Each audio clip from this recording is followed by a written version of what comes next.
Hello කොහොමද අද මට රසම රස තෑග්ගක් හම්බුණා.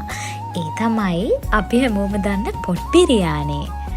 මගේ ජීවිතේ පළවෙනි පාරට තමයි පොට් බිරියානි එකක් try කරන්නේ. විශේෂයෙන්ම කියන්න ඕනේ මට මේ පොට් බිරියානි එක ගෙනත් දුන්නේ චතු ෆුඩ් එකේ අක්කා. එයාගේ නම මැනිකා සමන්වලී. එයාගේ ප්‍රොෆයිල් එකට ගියොත් ඔයාලටත් මේ වගේ රසම රස පොට් බිරියානිස් ඕඩර් කරගන්න පුළුවන්. කියන්න වචන නෑ ලොකු පෝෂන් එකක්. මේක ඕපන් කරන්න කලින් මුළු ගෙදරම සුවඳයි.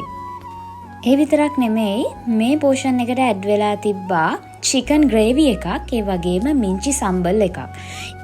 ඇත්තටම මේකේ පෝෂන් එක ගොඩාක් ලොකුයි. මමයි හස්බන්ඩ්ුයි දෙපාර කෑවා. ඒ තරමට මේකේ පෝෂන් එක ලොකුයි. ඒ වගේම අනිත් දේවලුත් ඇඩ් වෙනකොට ඉක්මනට බඩ පිරෙනවා. ඒ විතරක් නෙමෙයි මේකේ රස ආය කන්න හිතෙන රහක් තියෙන්නේ. ඉතින් මෙන්න මේ නම්බර් එකට කතා කරලා ඔයාගේ ඕඩර් එකත් ඉක්මනට ප්ලේස් කරන්න.